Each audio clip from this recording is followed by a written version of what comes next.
Estamos ahora con Abelardo Cruz, que es VP en Desarrollo e Investigación de Inteligencia Artificial.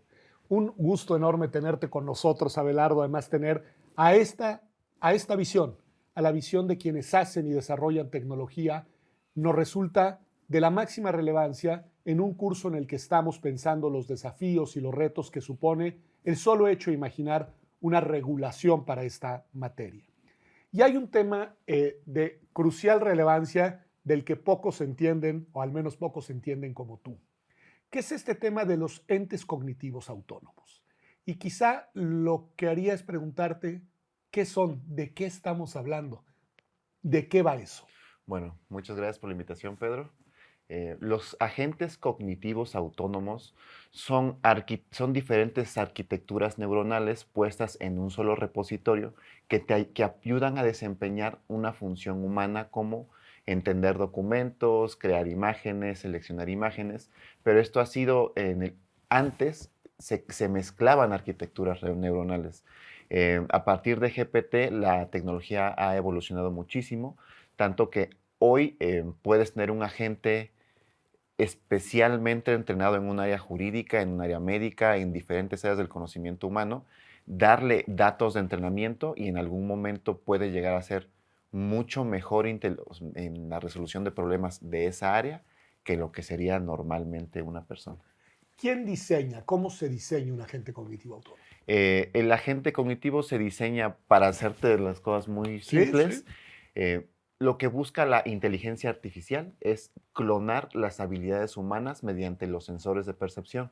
Tienen que ver, tienen que oír, tienen que tener gusto, tienen que tener una percepción del mundo exterior y minimizar el ruido inherente en el procesamiento neuronal. Lo que hace estas tecnologías es que son cada vez más eficientes disminuyendo el ruido y muy eficientes procesando los datos que se les ponen a disposición. Cuando hablas de procesamiento neuronal, ¿a qué te refieres en concreto? Eh, Hoy toda la inteligencia artificial, Pedro, está basado en redes neuronales, o sea, en diferentes tipos de redes neuronales. Básicamente estamos ocupando las redes neuronales que tenemos en el cerebro para procesar esta gran cantidad de datos. En realidad no descubrimos algo, sino estamos reutilizando un circuito que ha demostrado ser altísimamente eficiente en el área de procesamiento de datos y lo estamos aplicando en la inteligencia artificial O como sea, tal. se está tratando de reproducir la manera en la que funciona el cerebro humano, Efectivamente, digamos. estamos tratando de clonar palmo por palmo cómo funciona el cerebro, cómo las señales del cerebro son procesadas y percibidas, y hoy estamos en la parte más delicada, que es cómo esas señales las aprovechamos mediante inteligencia artificial generativa para poder responder vía texto, audio, video, en base a la pregunta que se le hace. Cuando hablamos de inteligencia artificial generativa, estamos hablando, digamos, de ChatGPT para acá, digamos, ¿se podría decir así? Digamos que sí, ChatGPT lo que hace es que genera texto, Ajá. pero están saliendo nuevas soluciones que desarrollan video, que desarrollan audio, música, diferentes tipos de señales complejas. Y se están mezclando hoy unas con otras. Cuando leemos por ahí, escuchamos por ahí que de la inteligencia artificial generativa seguirá la inteligencia artificial general, ¿qué es eso? Bueno, existe una escala muy diciente que es una máquina tan inteligente como un humano, una máquina tan inteligente como las máquinas tan inteligentes como todos los humanos y una máquina más inteligente que todos los humanos juntos. La inteligencia artificial general no es más que una máquina igual de inteligente que todos los humanos juntos. De ahí seguiría la superinteligencia artificial.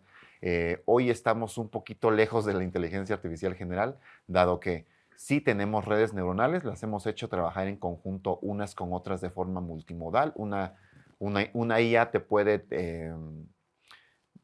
ver video y puede también el audio entenderlo, pero faltan muchos avances, ¿no? Como la neuromorficidad, los chips neuromórficos, la disgregación automática general, para poder llegar a un nivel cognitivo muy parecido al de un ser humano. Todavía no estamos Todavía ahí. no estamos ahí. Desde tu punto de vista, ¿llegaremos ahí? Hoy GPT es mucho más lista que un ser humano en general, pero no es más lista que un grupo de profesionales o de doctores en la materia. Cuando nos hablas de entrenamiento, porque es digamos, un concepto que se utiliza mucho en el ámbito de la inteligencia artificial, tú que eres un técnico, que eres un especialista, ¿en qué consiste exactamente ese proceso de entrenar a una inteligencia artificial? Básicamente, Pedro, entrenar una inteligencia artificial tiene que ver con para qué vas a ocupar esa inteligencia artificial. Posteriormente se seleccionan los datos de entrenamiento, pueden ser desde la constitución, fotos. Hay 4 fuentes de datos principales que son voz, texto, video y audio. Entonces, tú a partir de esas fuentes de datos entrenas tu modelo para que sea eficiente, haciendo amparos, recetando medicinas, creando pauta de media marketing, pero todo tiene que ver con los datos que le das a entrenar para que haga una función específica.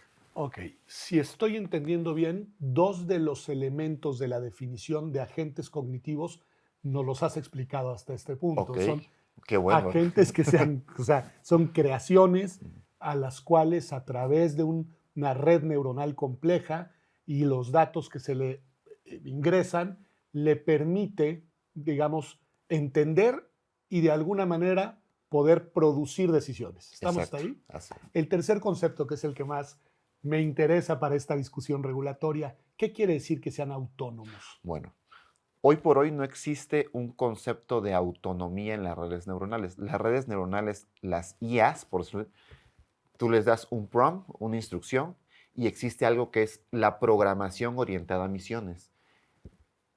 Este tipo de robot, por decirlo así, a base de redes neuronales, no puede ser detenido para alcanzar su misión, o sea, para cumplir su misión.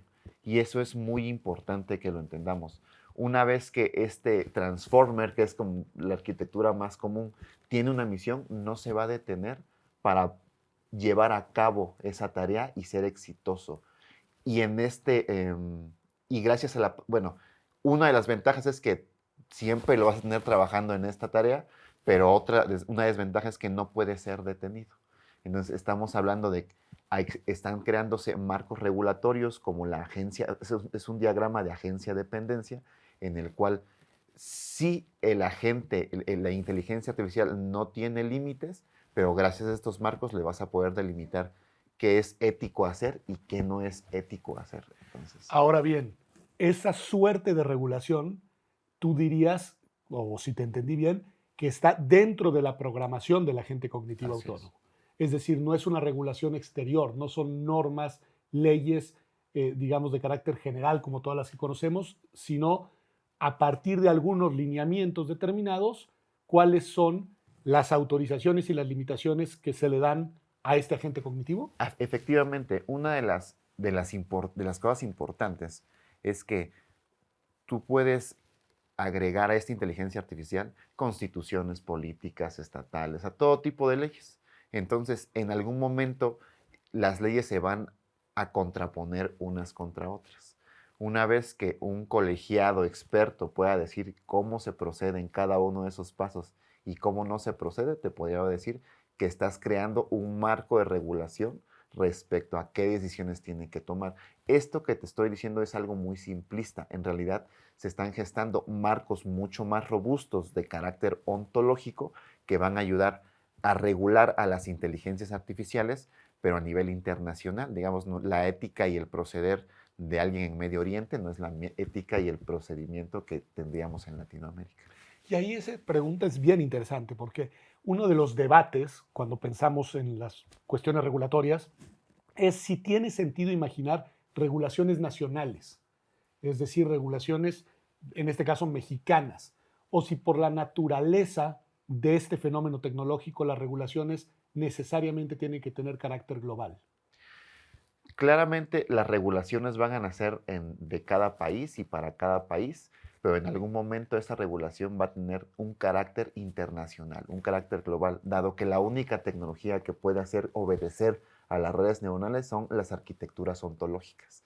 Y tendría que haber una ontología para todo el mundo, pero tropicalizada al lugar en donde se esté ejecutando ¿no? Que tiene que ver con el marco cultural, marco de educación, marcos religiosos, ¿no? Muchas otras cosas.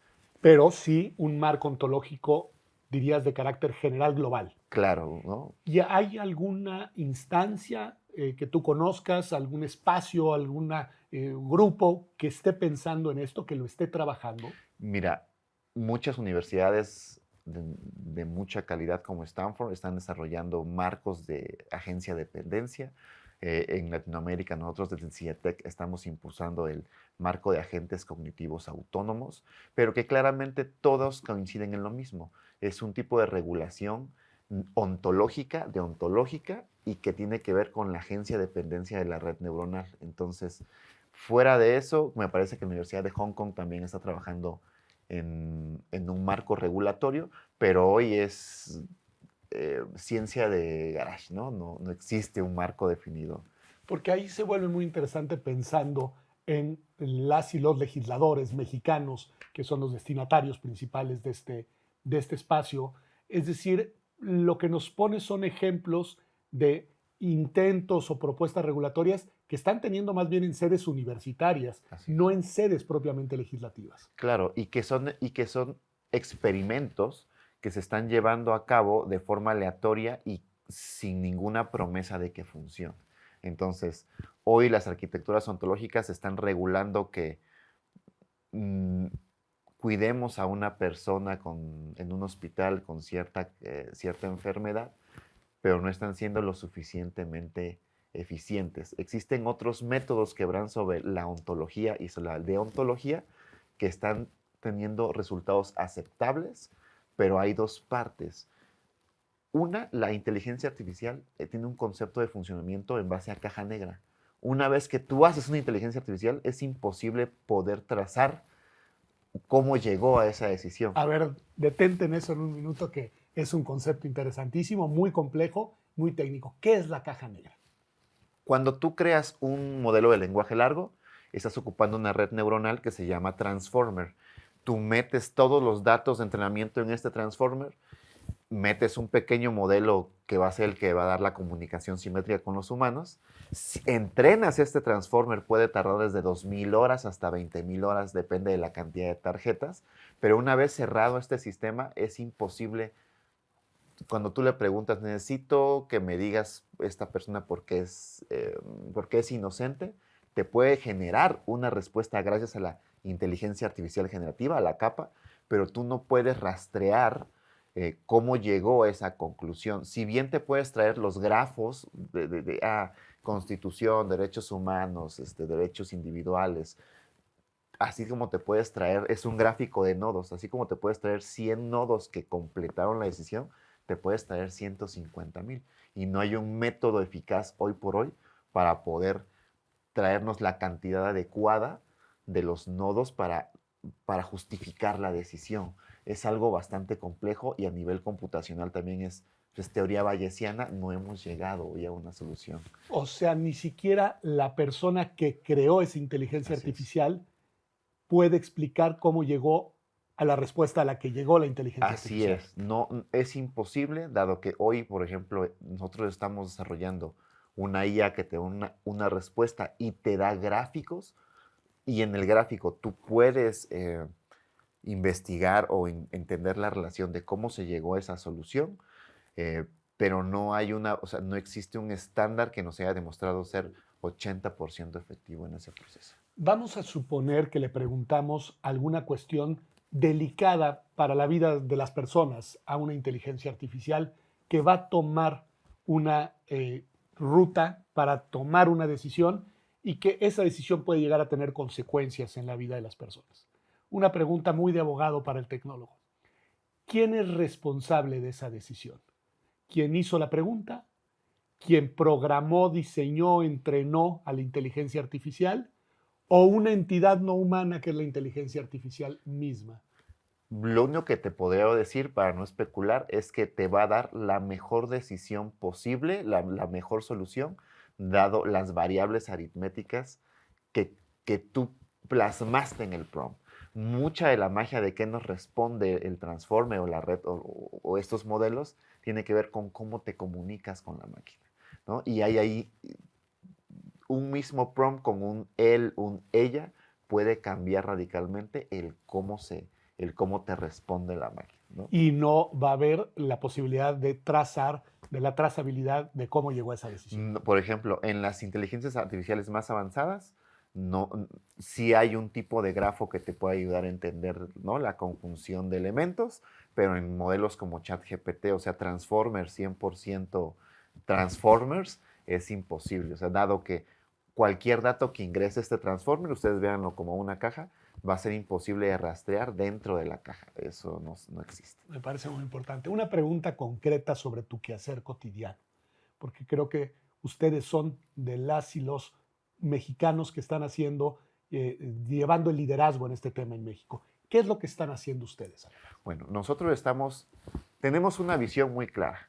Si bien la inteligencia artificial siempre nos ha demostrado que funciona, o las redes neuronales a gran escala de procesamiento, hoy el consumo eléctrico watt por watt que te da GPT es irracional. O sea, el aprovechamiento eléctrico es, fuera de toda duda, es muy alto el consumo. Uno de los grandes golpes que dio DeepSeek es que ellos probaron nuevas formas de entrenar el Transformer mucho más eficientes, con una menor cantidad de hardware, pero con una aproximación a una respuesta eh, creíble al máximo por ciento, pero se disminuyó digamos, la cantidad de watts que ocupó para dar una El respuesta. costo energético, Exacto. digamos. Hoy nuestro laboratorio está muy enfocado en todos los métodos, todas las metodologías de entrenamiento de inteligencia artificial. Nosotros los probamos en nuestro laboratorio y te podemos dar una recomendación para un agente médico, qué red neuronal es mejor que tú ocupes, dado que se generalizó mucho una vez que el GPT llegó al mercado. Hoy creemos en otros métodos de entrenamiento experimentales que pueden ser mucho más eficientes y mucho más baratos en costo, ¿no? Que eso fue lo que demostró DeepSeek ahora con este nuevo modelo. O sea, están haciendo, digamos, están generando Un nuevo tipo de arquitectura de redes neuronales que está basada en autómatas celulares, teoría de matroides computacionales, y a través de eso nosotros aprovechamos la arquitectura Transformer con un de 5,000 a 10,000% más de eficiencia watt por watt. una pregunta muy concreta y muy ad hoc para el espacio en el que estamos. Ustedes quieren seguir desarrollando, ustedes pues son personas dedicadas a la tecnología. Si del otro lado los legisladores se preguntan, ¿y qué tipo de regulación deberíamos de aprobar en México para el tema así amplio, vasto de la inteligencia artificial? ¿Qué respondería? Miren, la inteligencia artificial es un avión que que se está construyendo mientras está volando. Esa es la realidad.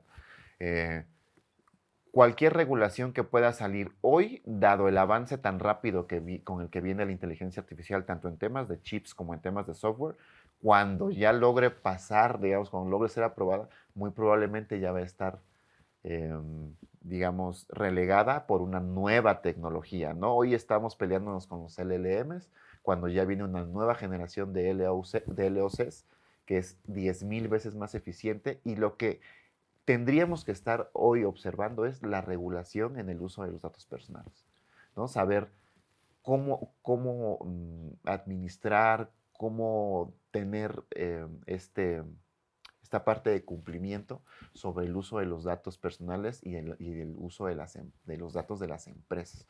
Porque no hay IA, no hay arquitecturas, esto no avanza si no nos ponemos de acuerdo en los datos, ¿no?, que son la gasolina de la inteligencia artificial.